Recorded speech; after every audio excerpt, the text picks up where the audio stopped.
a Débora, vai ser uma série diferente, que nós vamos fazer assim um bate-bola, eu e ela aqui, juntamente com vocês, a respeito de estudarmos esse ponto tão importante da palavra de Deus. Eu creio que o entendimento que o Espírito Santo vai trazer no nosso coração vai servir de um alerta, de um rumo, de uma direção para a nossa caminhada. Eu sei que o livro do Apocalipse, quando se fala do Apocalipse, talvez você que já leu a Bíblia toda, o Novo Testamento todo, se você chegou lá no livro do Apocalipse, talvez você se assustou com aquela figura de linguagem que você viu ali no Apocalipse. Mas nós vamos começar a falar sobre isso agora, mas antes precisamos que o Espírito Santo nos ajude. Amém? Feche os seus olhos aí, vamos orar. Pai, muito obrigado por essa noite, obrigado pela oportunidade que o Senhor nos dá de podermos abrir e compartilhar da Tua palavra. Senhor, nós não temos essa capacidade de trazer à luz o entendimento, mas o Teu Santo Espírito tem, Senhor. Porque o Senhor é o autor, foi o Teu Espírito que foi o autor, que é o autor dessa inspiração deste livro, Senhor. Por isso, revela aos nossos corações, a nossa mente, nosso espírito, para que possamos ter o entendimento do Senhor para as nossas vidas, em nome de Jesus. Sela aqui, Senhor, e retira tudo aquilo que possa atrapalhar o nosso entendimento a respeito da Tua palavra, em nome de Jesus. Amém. Amém, queridos? Queridos, nós vamos, nessa série Apocalipse, eu acredito que a gente deve gastar em torno aí de 4 a 6, pelo menos, no mínimo 4, talvez no máximo 6 semanas, para nós podermos fechar esse assunto. Como o assunto é muito grande, nós não teremos a condição de fazer algumas recapitulações que muitas vezes a gente faz, né? Senão, na próxima quinta-feira, eu tenho que gastar 10, 15 minutos, às vezes, relembrando aquilo que a gente ministrou na última semana. Então, é importante, se você vai indicar para alguém participar dessa série, se porventura tem alguém que não pôde vir hoje, essa ministração ela vai ficar na nossa plataforma do YouTube. Tá? Se você entrar lá no nosso canal do YouTube, Comunidade Cristã de Barretos, essa ministração ela vai ficar lá. Porque a gente vai ter que, na próxima quinta-feira, já entrar diretamente nos próximos assuntos. Tá? E nós queremos que você tenha um entendimento. É um assunto, como eu falei agora, eu já vi pessoas que... Uma vez eu encontrei uma pessoa que ele se converteu, e o primeiro livro da Bíblia que ele foi ler foi Apocalipse, irmãos. Imagina só, alguém que nunca pegou na Bíblia, e quando ele se converte, o primeiro livro que ele vai ler é o livro do Apocalipse. A cabeça do rapaz entrou em parafuso. Porque quando ele começou a ver ali o cavalo preto, o cavalo amarelo, a besta que sai do mar, o dragão de 7 cabeças, não sei quantos chifres, aquela coisa toda, aquilo pirou na cabeça dele, né? Então, por quê? Porque, na verdade, o Apocalipse é um livro o quê? Da revelação. Nós vamos fazer uma introdução aqui para vocês. Perdão, deixa eu voltar aqui. A palavra Apocalipse significa revelação. Tá? E o autor foi o apóstolo João, um dos 12 do Senhor Jesus. E o apóstolo João, aquele amado apóstolo João, filho de Zebedeu, tornou-se o mais destacado teólogo, tendo morrido de morte natural em Éfeso, no ano 103 a.C., quando tinha... Perdão, 103 depois de Cristo, é claro, né? Lógico. Depois de Cristo, quando tinha em torno de 94 anos de idade. Diz a história que de todos os 12 apóstolos, o único que morreu de morte natural foi o apóstolo João.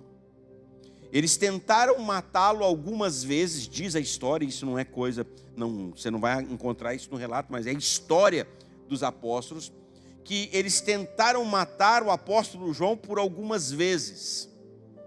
Esse homem intitulado o apóstolo do amor, esse homem não foi assim o tempo todo. Se você olha as cartas de João, você vai ver uma carta recheada de amor, banhada de amor, do amor de Deus, da bondade, da misericórdia. Mas esse homem, ele não foi assim o tempo todo. Pelo contrário, quando João se converteu, ele tinha um apelido. E normalmente o apelido diz respeito à característica de uma pessoa, né? Você encontrar um cara e o camarada tiver o apelido de Zé Carabina, você não vai achar que o cara é uma moça, vamos dizer, né? Aquele cara bonzinho. Normalmente o apelido dele está ligado à característica do cara. E o apelido de João era Bonerges. Traduzindo, significa filho do trovão. O João, o apóstolo do amor, esse aqui, que teve essa revelação linda do Apocalipse, foi um daqueles que quando chegaram num lugar e o pessoal não quis ouvir o que Jesus disse, não começou a não crer na palavra e tal, esse João, que hoje que se tornou apóstolo do amor, foi um daqueles que virou para Jesus e falou assim: Senhor, o Senhor quer que a gente manda descer fogo do céu e mata esse povo aqui tudo? Aí Jesus fala assim: não, rapaz, calma aí. Você não sabe de que espírito que você é. O Filho do Homem não veio para matar, o Filho do Homem veio para trazer vida.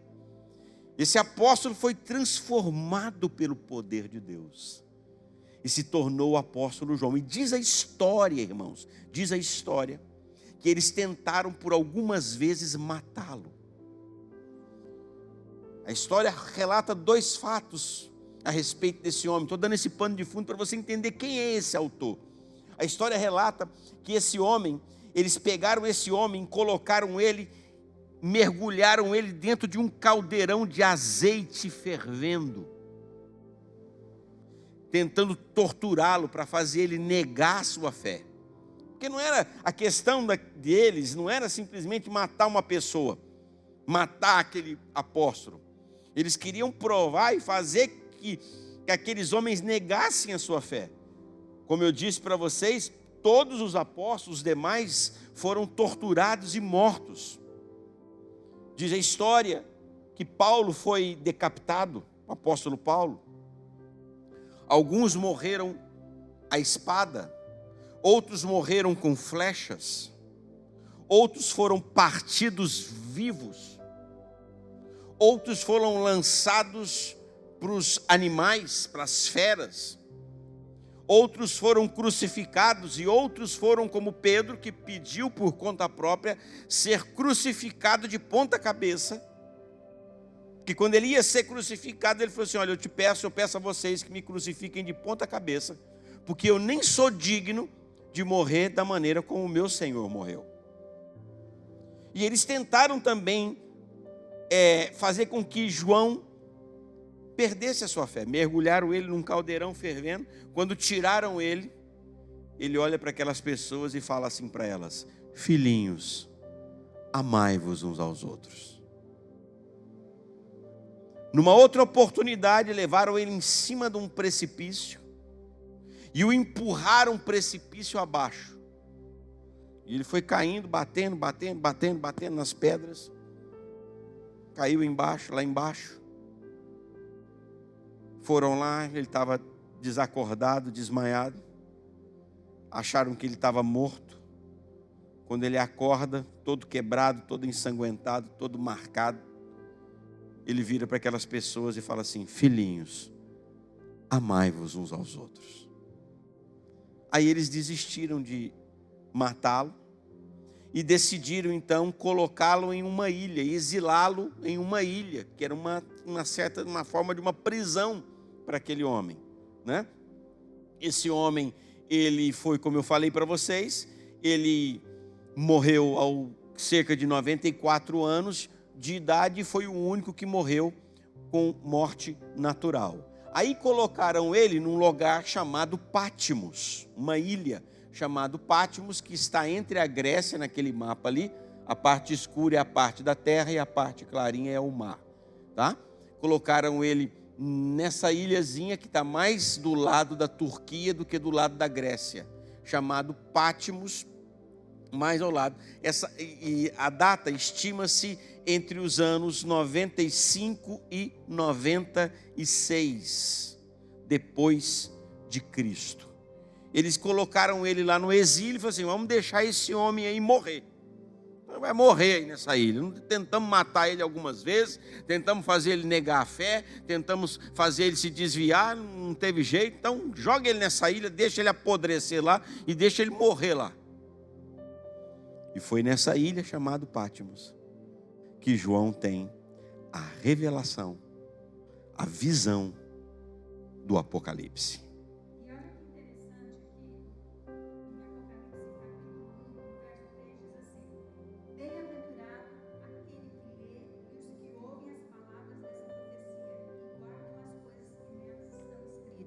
Porque o tempo está próximo.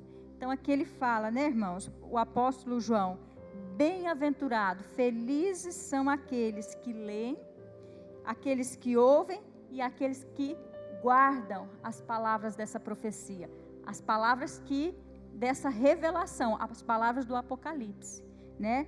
Por quê? Porque o tempo está próximo. Vamos lá. A partir daí, irmãos, o que acontece? É esse mesmo? É, né? Isso. Vamos lá. A partir daí, depois que João teve a revelação do Apocalipse, porque o que foi essa revelação que João teve? Foi uma revelação do futuro. João viu coisas que iriam acontecer centenas e alguns milhares de anos depois. Já estamos no ano 2020 depois de Cristo. João teve a revelação de dias atuais. A gente não vai ter muito tempo para destrinchar o Apocalipse, porque eu quero mostrar para você, dentro do livro do Apocalipse, os acontecimentos. Nós não temos tempo, porque a gente ficaria aqui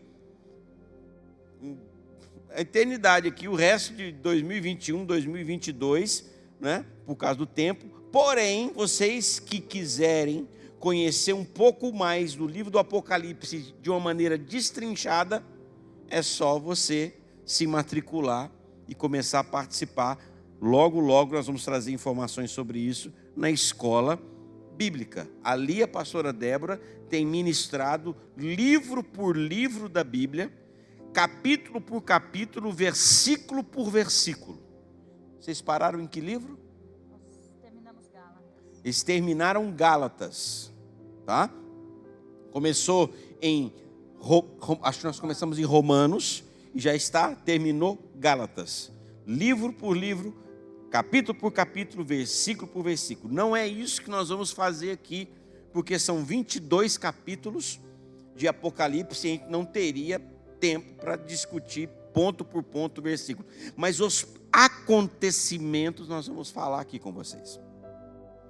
Porque a partir desse momento, a partir dessa revelação que João teve, depois nós vamos entrar no capítulo 1 de Apocalipse e vamos começar a ver esse capítulo 1, ele começa a relatar alguns acontecimentos desde o início da igreja, que é o que eu vou falar aqui, porque tudo começou, o Apocalipse começa ali relatando fatos e começa com a era da igreja, começa com a era cristã ali, nas cartas que foram escritas às igrejas, que a gente vai falar isso um pouquinho mais para frente, tá? Mas nós vamos falar sobre esses acontecimentos. Mas tudo começa ali com a ascensão de Jesus. Quando Jesus viveu aqui por esses anos, morreu, ressuscitou, ficou ainda aparecendo aos seus discípulos por um tempo ainda, até que ele subiu aos céus. Isso nós chamamos de a ascensão de Cristo. E eu quero mostrar aqui para vocês alguns versículos. Esse aqui, por exemplo, escrevi o primeiro, Atos capítulo 1, verso 1 e 2. Escrevi o primeiro livro, ó Teófilo, relatando todas as coisas que Jesus começou a fazer e a ensinar até o dia em que, depois de haver dado mandamentos por intermédio do Espírito Santo aos apóstolos que escolhera, foi elevado às alturas. Depois que Jesus se reuniu, relatou, deu seus depoimentos, deu seus últimos ensinamentos aos discípulos, o que ele fez? Ele subiu. Ele foi elevado às alturas. Tá? Atos capítulo 1, versículos 6 e 7. Então os que estavam reunidos lhe perguntaram: Senhor, será este o tempo em que restaures o reino a Israel? Respondeu-lhes: Não vos compete conhecer tempos ou época que o Pai reservou para a sua exclusiva autoridade. Mas recebereis poder, verso 8 e 9. Mas recebereis poder ao descer sobre vós o Espírito Santo, e sereis minhas testemunhas, tanto em Jerusalém como em toda a Judéia e Samaria e até os confins da terra. Ditas estas palavras, foi Jesus elevado às alturas à vista deles, e uma nuvem o encobriu dos seus olhos. Eles relatam ali que naquele momento ali havia em torno de 500 pessoas ali. Era um grupo de 500 pessoas que estavam nesse acontecimento. Quando Jesus estava com eles ali, falou mais algumas coisas para eles, ensinou, deu algumas diretrizes ali para eles, e de repente Jesus começa a subir, e ele é elevado aos céus, e uma nuvem o encobriu e ele desapareceu. Em seguida, o que acontece? Versículo 10 e 11. E estando eles com os olhos fitos no céu, porque todo mundo ficou olhando para o céu, né? Enquanto Jesus subia, eis que 2 varões vestidos de branco se puseram ao lado deles e lhes disseram: Varões galileus, por que estáis olhando para as alturas? Esse Jesus que dentre vós foi assunto ao céu, virá de modo como o viste subir. Jesus subiu, eles ficaram olhando, Jesus desapareceu, eles ficaram olhando. Nisso veio 2 anjos e falou assim para ele: olha, o que vocês estão olhando? Esse mesmo Jesus que vocês viram subir, ele vai descer ao encontro de vocês. Então, a partir desse momento, queridos, começa o quê? Começa a igreja. Em João capítulo 14, verso 2 e 3, fala assim: na casa de Jesus, isso antes, né? Não foi nesse momento, Jesus tinha dito essas palavras aqui: na casa de meu pai há muitas moradas, se assim não fora, eu vou-lo teria dito, eu não diria para vocês, pois vou preparar-vos lugar, e quando eu for e vos preparar lugar, voltarei e vos recebereis para mim mesmo, para que onde eu estou, estejais vós também. Então, tem outros versículos que falam sobre isso, mas eu acho que esse é o suficiente para que você possa entender. O que eu quero mostrar para você aqui? Jesus subiu e há uma promessa na palavra de que ele vai voltar, irmãos. Jesus vai voltar. Havia uma crença, havia um comportamento da igreja naquela época, porque a partir desse momento aqui, que Jesus sobe, e os anjos falam ali para eles: olha, ele vai voltar e vai vir buscar vocês. Eles começaram a andar debaixo de uma palavra de Jesus, que foi: não saiam de Jerusalém, até que vocês sejam revestidos de poder. Está lá em versículo: mas recebereis poder sobre vós ao descer o Espírito Santo. Sereis minhas testemunhas, tanto em Jerusalém, Judéia, Samaria, até os confins da terra. Então eles ali ficaram reunidos ali em Jerusalém, foram para um lugar, e nesse lugar chamado cenáculo, eles estavam ali já num grupo de 120 pessoas. Eles esperaram um tempo ali em torno de 50 dias, e esse grupo de 120 pessoas estavam ali orando, e de repente o Espírito Santo, diz a palavra, que veio sobre eles em forma de fogo, uma língua de fogo. E eles foram batizados no Espírito Santo e se puseram a falar em línguas. A partir desse momento, o que aconteceu? Eles começaram a falar em outras línguas. Houve ali, depois você vê em Atos dos Apóstolos, o que aconteceu. E, resumidamente, se converteu naquele dia se converteu 3.000 pessoas. E ali nasceu a igreja. Começa então o processo da igreja, que é da qual nós fazemos parte hoje. Ali não surgiu a denominação dos apóstolos, ali não surgiu a denominação evangélica, ali não surgiu os crentes, ali não surgiu os protestantes, ali surgiu a igreja do Senhor Jesus. Lá na frente, talvez se a gente tiver tempo, nas cartas ali do Apocalipse, a gente vai dar uma mencionadinha em cada uma delas, dar uma pincelada em cada uma delas, para você ver aonde começaram essas separações que existem hoje. Tá? Então ali começa a narrativa, começa o processo da igreja. E esse processo do começo da igreja até hoje, irmãos, ele vem passando por fases.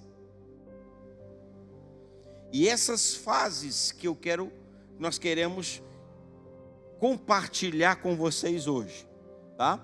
Existem 3 planos de escatologia. O que é escatologia? O que é a palavra escatologia? Logia é estudo.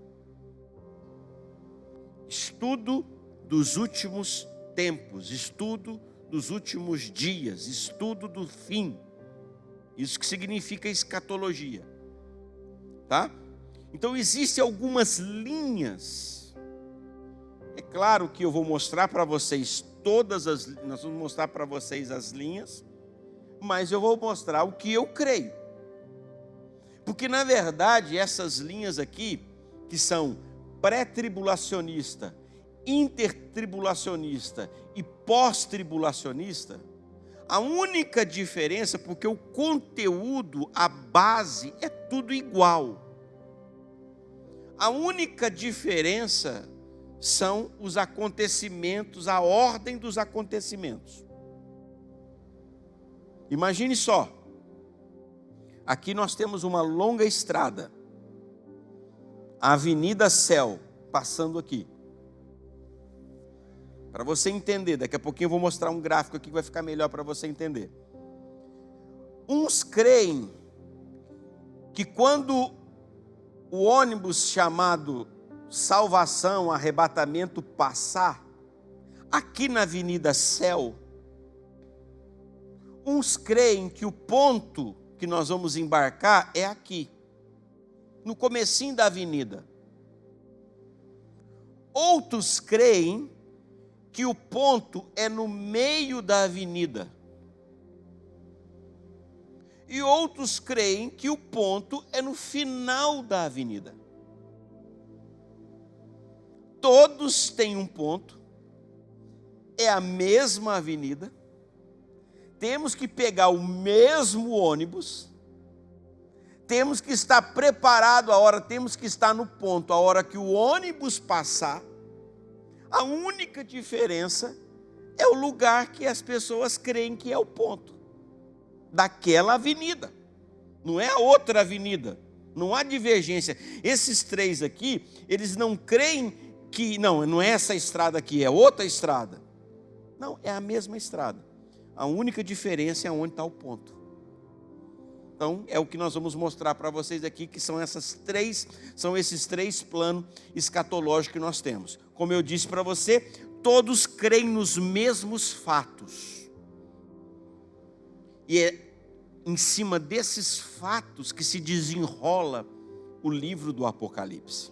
Como eu disse para vocês, nós não vamos tratar versículo por versículo, nós vamos tratar os fatos para vocês. Que fatos são esses?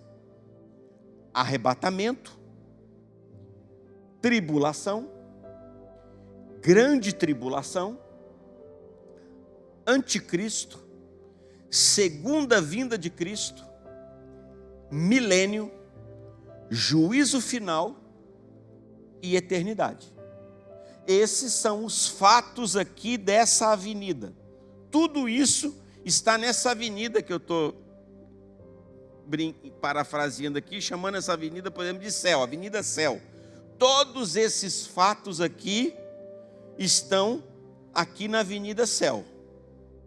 Aquelas 3 linhas de pensamento, eu podia muito bem mostrar aqui para vocês só o que eu creio. Só o que eu creio. Se você já parou para estudar, se talvez tenha alguém aqui que já parou para tentar ver sobre esse assunto, talvez você pode até ter um pensamento diferente com o meu. Mas os fatos em si, todos eles são iguais. A única diferença, é aonde esses acontecimentos estão disponibilizados na avenida. Mas é a mesma avenida e é o mesmo acontecimento para todo mundo. Ok? Vocês estão me entendendo aqui? Estão comigo aqui? O pessoal da internet aí tá? Não sei se eles estão conseguindo ver os gráficos da... Tá dando? Eles vão conseguir ver, Levi? Os slides, mais ou menos, né? Por isso que eu pedi, você está sendo um privilegiado, está tendo oportunidade de ver de uma maneira diferenciada aqui, tá? Então são esses os fatos que se trata o livro do Apocalipse. É lógico, ele fala de algumas outras coisas, mas o conteúdo principal são esses temas aqui. Talvez você já pensou que arrebatamento e segunda vinda era a mesma coisa, e não é a mesma coisa. É um acontecimento completamente diferente um do outro. E é o que nós queremos discorrer com vocês, esses acontecimentos aqui ao longo dessas semanas, tá? Deixa eu tentar mostrar aqui rapidinho para você alguma coisa. Como é que funciona o plano escatológico pré-tribulacionista? Qual é a ordem desse plano? Como é que funciona esse plano pré-tribulacionista? Como que aqueles acontecimentos, para quem crê dessa forma, porque, irmãos, aí você pode perguntar assim, pastor, mas tem alguém que está certo? Alguém nessa história está certo. Aí, quem não tiver certo naquela ordem lá, como é que vai fazer? Não vai pegar? Não, vai pegar, irmãos. Todo mundo pode ser salvo. Nós não estamos falando de estradas diferentes. E no resumo da ópera, vamos dizer assim, na linguagem popular, o que nós precisamos entender? Que eu preciso estar preparado. É o que você mais precisa entender. Que eu e você precisamos estar preparados. Se nós vamos embarcar no comecinho da avenida, se nós vamos embarcar no meio da avenida, e se nós vamos embarcar no final da avenida, irmãos, o importante é que a gente embarque. Porque se você estiver preparado, e você crê, que o ônibus que você vai embarcar, que o ponto de coleta, vamos dizer assim, que é o arrebatamento, o ponto de coleta, se você crê que o ponto é no final e o ponto for no começo, mas se você estiver preparado, a hora que passar você vai subir. Se você crê que é no final, no começo, mas o ponto vai ser no meio, você precisa estar preparado, porque a hora que chegar você vai subir, não vai passar lá por você. Você acha, nós podemos achar que é no começo, mas na verdade é no meio. Eu posso achar que é no meio, mas é no final. O importante é nós estarmos preparados. Por isso que Jesus disse. Depois a gente vai ver esses versículos aí. Nós não sabemos nem o dia e nem a hora, portanto estais preparados, porque o dia do Senhor está prestes a acontecer. Abrindo um parênteses aqui, voltando um pouquinho atrás do que eu falei.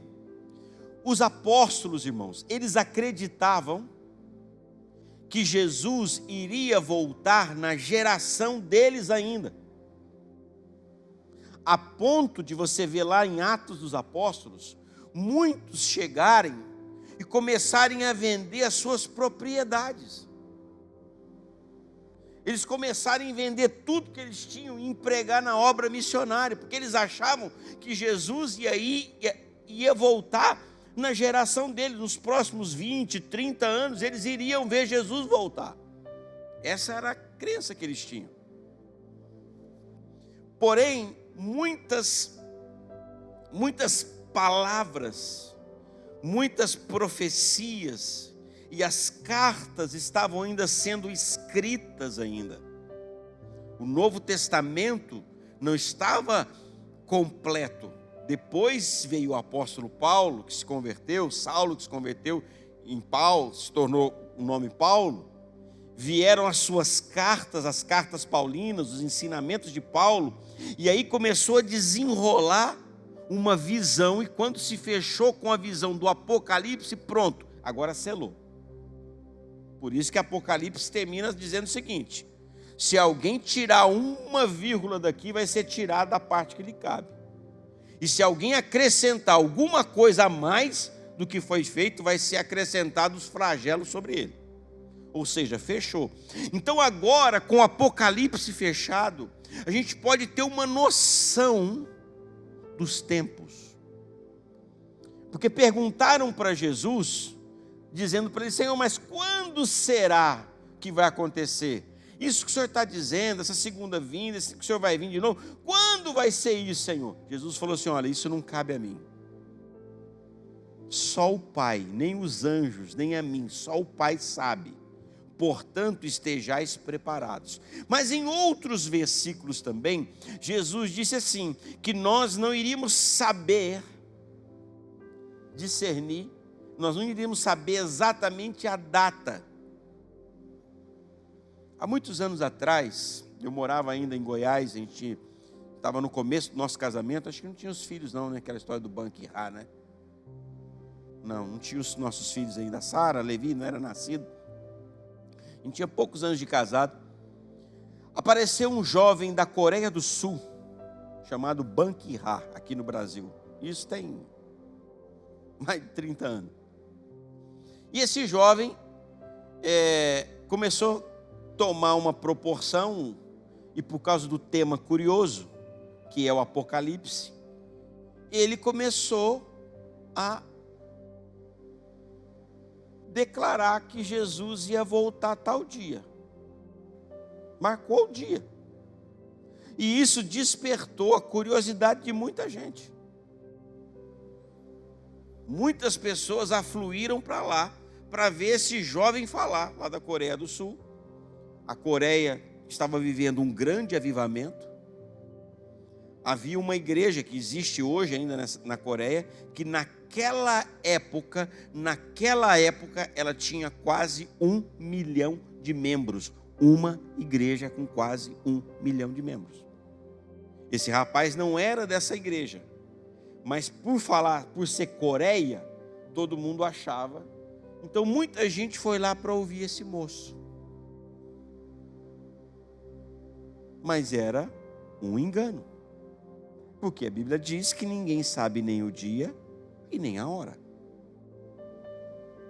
Mas a Bíblia diz que nós iríamos, irmãos, preste atenção nisso, nós iríamos discernir o tempo.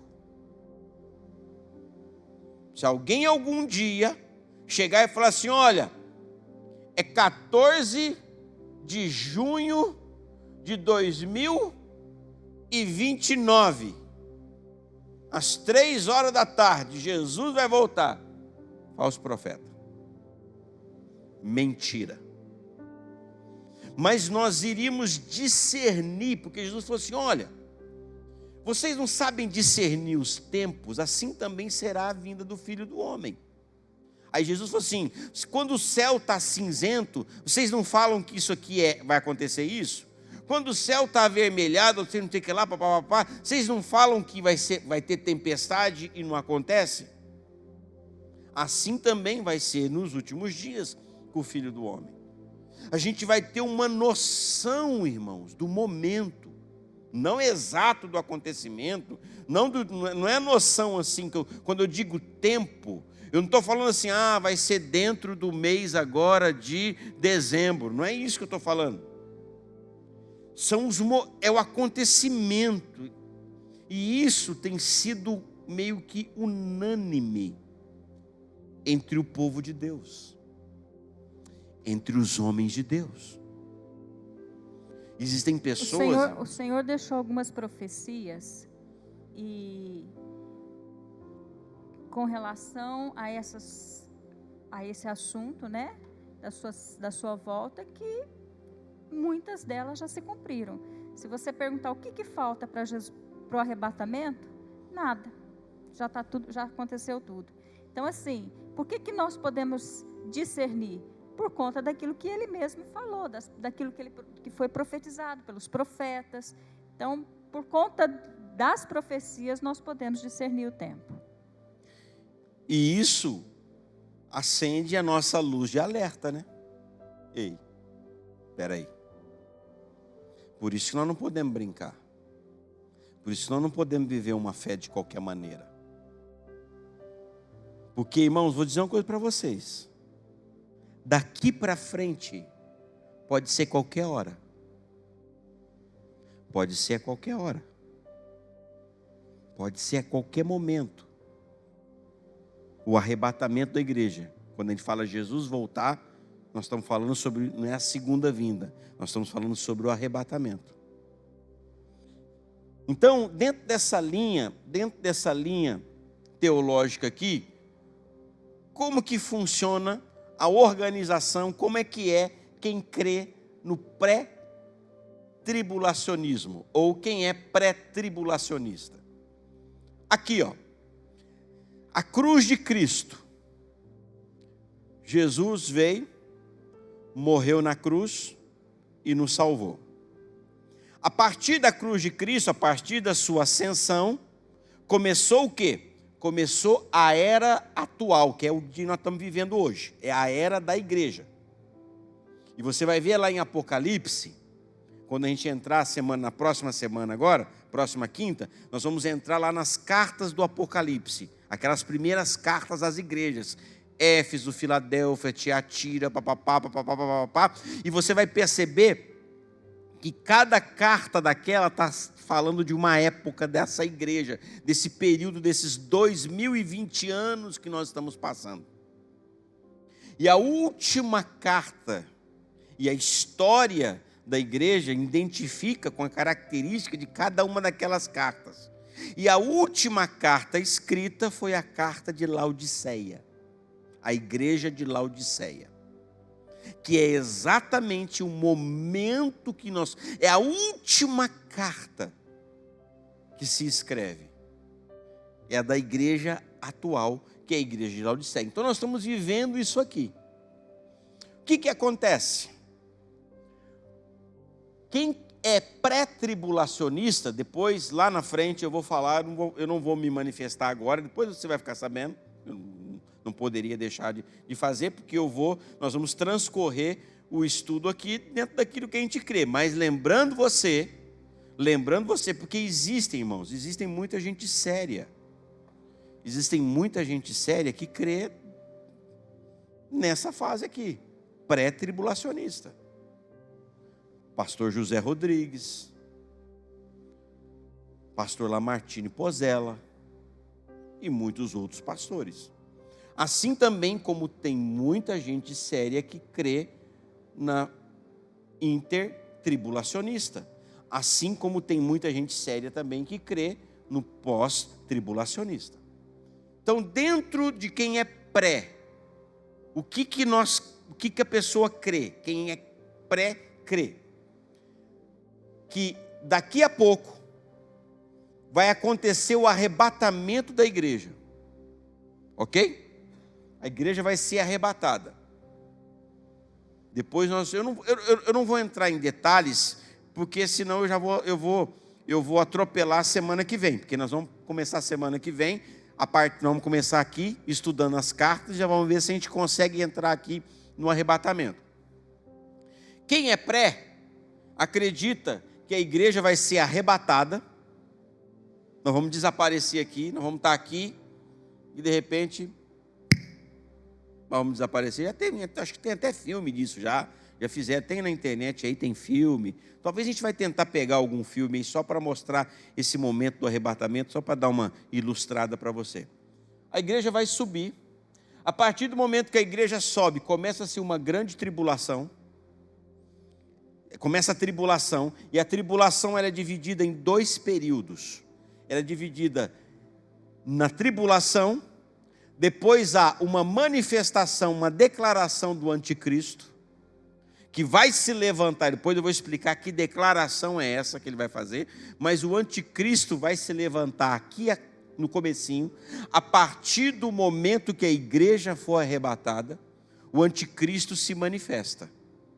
Porque o que detém a ação do mal nessa terra, irmãos, é só uma coisa: é a igreja de Jesus. Você está achando que o diabo está reinando, irmão? Não está reinando ainda não, ele não pode. Porque o Espírito Santo está aqui na terra. Porque quando a igreja for arrebatada, o Espírito Santo vai sair da terra. Aí você vai ver o que vai virar isso aqui. Se tem gente que acha que isso aqui é o inferno, você vai ver o que vai acontecer depois que a igreja for levada embora. Aí começa a tribulação. Depois vem essa declaração do anticristo. Depois vem a grande tribulação, que são outros 3 anos e meio. E aí Jesus volta. Ele volta. Vou falar tudo isso, o que é arrebatamento e o que é a volta de Cristo. Depois que Jesus volta, vai se iniciar um período de 1000 anos, que chama-se milênio. Depois desses 1000 anos, vem o juízo final, e aí começa a eternidade.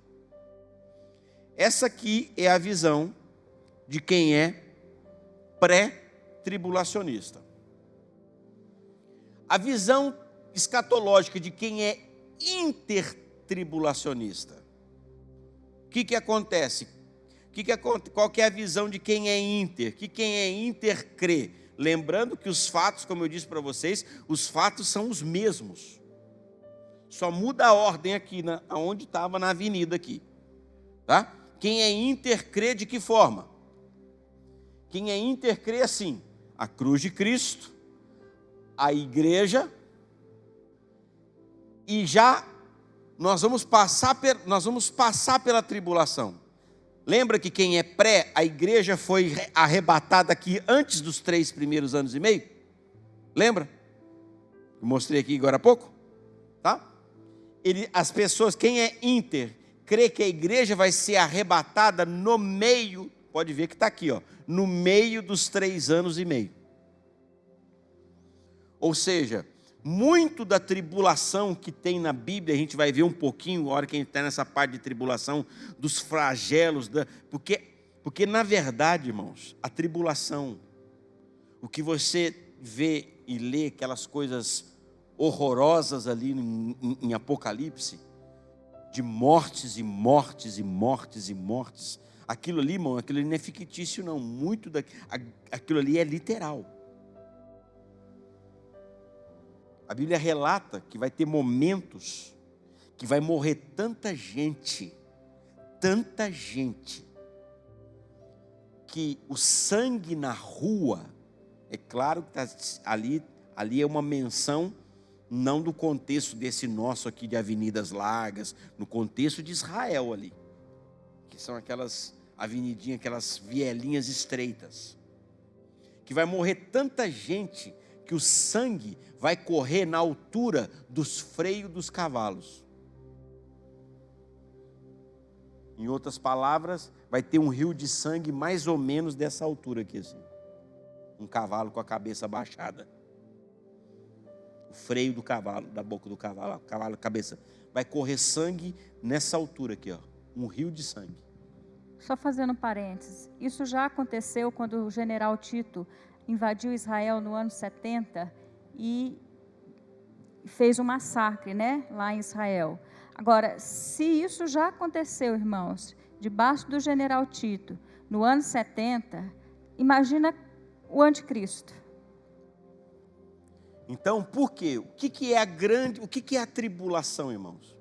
A tribulação é o juízo de Deus com o homem. É onde Deus vai vir e Ele vai falar assim: agora vocês vão conhecer o meu juízo. Porque Deus, irmãos, Deus é amor. Deus é amor.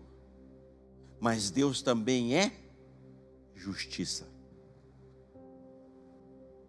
Deus é justiça. E Ele vai julgar a humanidade segundo o seu proceder. Quem tiver aqui nessa época, irmãos, meu Deus. Alguns, como eu disse para vocês, alguns acreditam que a igreja vai passar os 3 primeiros anos, no meio da tribulação a igreja vai ser arrebatada, continua mais 3 anos e meio, Jesus volta, estabelece o milênio depois de 1000 anos, eu vou explicar o que vai ser esse milênio. Tudo isso aqui a gente vai explicar para você. Vai ter o juízo final e começa a eternidade. Essa é a visão de quem é intertribulacionista. Está percebendo que todos os fatos são iguais? A única coisa que diverge é aonde acontece o arrebatamento. É onde acontece o arrebatamento. Tá? Mais uma vez lembrando, o mais importante de tudo, irmão, é você estar preparado. Mas que eu disse para você, porque se você estiver preparado com a sua vida reta, seu coração correto diante de Deus, servindo a Jesus em amor, não preso, não amarrado ao pecado, você tem a grande chance de ser arrebatado. Porque a Bíblia diz, quando Jesus conta ali algumas parábolas, ele fala assim: Senhor, mas em teu nome, fala assim, muito naqueles dias, está dizendo a respeito desse dia aqui, ó. Muitos naquele dia diziam assim: Senhor, nós em teu nome expulsamos demônios, nós em teu nome curamos enfermos, nós em teu nome fizemos muitos milagres. Jesus fala assim: apartai-vos de mim, porque eu não vos conheço, vós que praticais a iniquidade. Eu não conheço vocês, porque vocês vivem na iniquidade, vocês vivem em pecado. Aí você pode me perguntar: mas pastor, peraí, como é que alguém expulsa demônio e não é salvo? Como é que alguém pode curar enfermos e essa pessoa viver no pecado? É simples. Sabe por quê? Porque os demônios, eles não se submetem a mim, eles se submetem ao nome de Jesus. Por isso que aquelas pessoas disseram assim: Senhor, em teu nome. Eles expulsaram demônios, não foi por eles. Eles expulsaram demônios porque eles usaram o nome de Jesus. A Bíblia conta lá em Atos dos Apóstolos, lá Paulo relata, em Atos relata a história de uns camaradas lá, os filhos de Cefa, né? Que foram tentar expulsar o demônio lá. Acho que é isso. Os camaradas foram expulsar o demônio e chegaram lá para o demônio e falaram assim: saia em nome de Paulo, saia em nome de fulano, saia em nome de ciclano. Eles não usaram o nome de Jesus. Saia em nome de tal em quem Paulo prega. E o demônio pegou eles, irmãos, e deu uma surra nos camaradas. E os caras fugiram seminu, de tanto que os caras saíram rasgados. Porque tentaram expulsar em um nome que não era o nome de Jesus. Então, as pessoas às vezes podem fazer algumas coisas, mas elas usam o nome de Jesus e os demônios se submetem a ela, se submetem ao nome de Jesus, mas não significa que ela é transformada por Deus. É onde cabe a cada um de nós, porque Deus conhece os nossos pecados. E eu não estou falando, ontem eu estava conversando com um casal lá em casa. Nós estávamos falando assim, que eu não creio que você errou, você perdeu a salvação.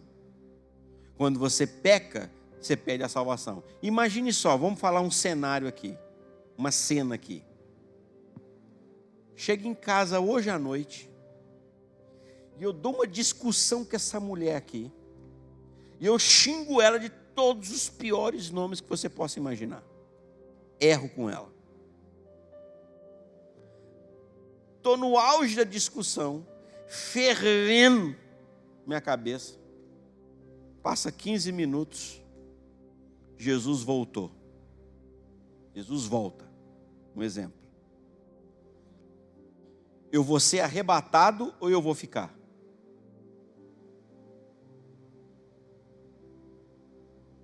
Eu vou ser arrebatado. E não deu tempo de eu pedir perdão para ela. Por que, pastor, isso? Salvo se isso não é uma prática na minha vida. Se isso não é uma prática, eu errei. Porque se um erro, se você errar, João fala assim, filhinhos, essas coisas vos escrevo para que não pequeis. Se todavia alguém pecar, nós temos um advogado que é Cristo Jesus. Porque senão imagina só, quantas vezes você ia ser salvo e quantas vezes você ia deixar de ser salvo num dia, irmão? Estou salvo, não estou salvo. Estou salvo, não estou salvo. Estou salvo, não estou salvo. A gente ia ficar assim, não ia? É uma chave, liga, desliga, liga, desliga, liga, desliga, liga, desliga. Ué, e o sangue de Jesus? Agora, se eu vivo a prática, por isso que Jesus disse assim, apartai-vos de mim, vós que o quê? Praticais a iniquidade. Me entenda o termo que eu vou usar aqui, para você, isso, me entenda, só filtro o que eu vou dizer, só para uma forma de entendimento para você. Nós pecamos, mas eu não posso ser pecador. Eu sei que a gente usa esse termo, nós somos pecadores, sim, no sentido de pecado. Mas eu quero que você só dá essa filtradazinha aí, no sentido de prática. O pecado não pode ser uma prática na nossa vida. A mentira não pode ser uma prática na sua vida. A prostituição não pode ser uma prática na sua vida. As coisas não podem... Aquele que é de Deus, a Bíblia diz assim, aquele que é de Deus não vive pecando, igual eu e você fazíamos antes de conhecer Jesus. Porque se eu conheci Jesus e eu continuo nas mesmas práticas, então eu não tive um encontro com Ele. Eu não sou salvo. Eu não mudei de vida. Eu não abandono isso porque conversão, irmãos, conversão não é uma melhoradinha de vida. Jesus não veio para te melhorar. Jesus veio para te transformar. Jesus não veio para dar uma melhoradinha de vida. Ah, eu era muito nervoso, agora eu não sou mais nervoso, mas eu não saio de lá transando com a minha namorada. Ah, eu era uma pessoa muito irritada, mas eu continuo lá metendo a mão no caixa da empresa que eu trabalho, lá roubando lá na empresa que eu trabalho. Ah, mas eu melhorei essas coisas aqui, pastor. Não, Jesus não veio para nos melhorar, Jesus veio para nos transformar, irmão. Então, se eu estou falando que eu tenho Jesus e a minha vida não está transformada, eu continuo no pecado, eu preciso rever os meus conceitos e parar de ficar me enganando a mim mesmo. Porque se Jesus voltar, meu camarada, tu vai ficar.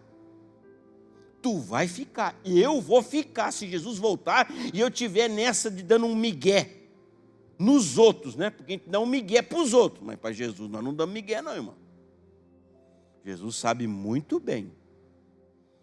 Jesus sabe muito bem quem nós somos. Então o arrebatamento é esse acontecimento que a igreja vai ser tomada. E a gente precisa estar preparado.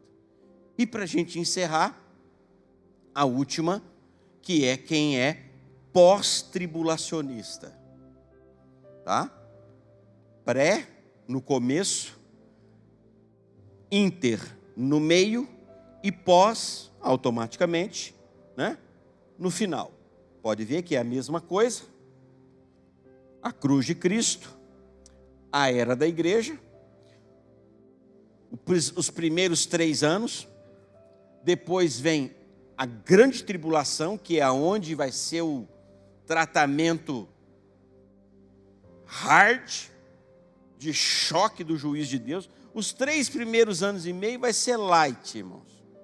Os últimos 3 anos e meio, aí o negócio aí a terapia é intensiva. Aí vai cair cabelo, aí o negócio é trash, como diz na linguagem da moçada, né? E aí depois que a igreja passa, que nós vamos passar por esses 7 anos, nós vamos ser arrebatados. Em seguida, a gente volta junto com Cristo, começa o milênio, juízo final e eternidade. Deu para entender, queridos? Deu para entender? Estou dando eu não podia simplesmente chegar aqui e falar o que a gente crê da minha maneira. Eu não quero impor nada aqui para você. Eu tenho uma maneira de crer, eu e a Débora cremos da mesma forma. Tá? Depois eu vou falar aqui que eu creio. E eu vou transcorrer esses pontos aqui dentro daquilo que eu creio. Mas se você crê diferente, os pontos são o mesmo, irmão. Arrebatamento vai ter, tribulação vai ter, grande tribulação vai ter, juízo final vai ter, milênio vai ter, coisa vai ter, o anticristo vai ter para quem que é na frente, no meio, no final, vai ter do mesmo jeito. Vamos falar quem que é o anticristo. Não quem é a pessoa, mas a figura, o que ele representa. Muitos homens de Deus e os estudos, as pessoas pesquisas, acredita-se que esse camarada já está vivo. Só está esperando a hora para pôr a cara. Eu vou passar alguns vídeos aqui para você, irmãos. Tudo isso que você está ouvindo aí, ó. Você vai ver que depois dessa série, a hora que você começar a ver essas notícias de globalização, tudo sendo unificado, tudo sendo a mesma, estão trabalhando para ser a mesma moeda. Vai ter uma conferência agora em Davos, o ano que vem? Janeiro do ano que vem, que eles estão tentando criar uma nova religião. Vai ser sediada, vai ser assim, dirigida pelo Papa. Vão tentar criar uma religião onde eles vão tentar unificar as 2 religiões mais fortes do mundo, que é o cristianismo com o islamismo. Tudo isso, irmãos, esse cenário, querendo criar uma moeda, um líder mundial. Um cara que vai trazer a resposta para a humanidade, que vai trazer a solução para a humanidade, que vai trazer a paz, que vai trazer isso. Irmãos, isso é o cenário para esse cara chamado anticristo. É o cenário. Então, depois que você passar por essa série aqui, você nunca mais vai ver os noticiários da maneira como você via, e achando bom, e achando lindo, maravilhoso. A hora que você vê os noticiários, você vai ligar sua luz de alerta. Meu Deus, Jesus está voltando, está perto, está perto, está perto. Nós estamos às portas de ver, o cenário está sendo desenhado na nossa cara, Senhor. E você vai ficar mais alerta. Amém, queridos? Então eu queria dar essa introdução. A partir da próxima quinta-feira, nós já vamos entrar na era da igreja e já vamos dar uma primeira pincelada no arrebatamento. Tá bom? Quero te convidar para ficar em pé. Vamos orar.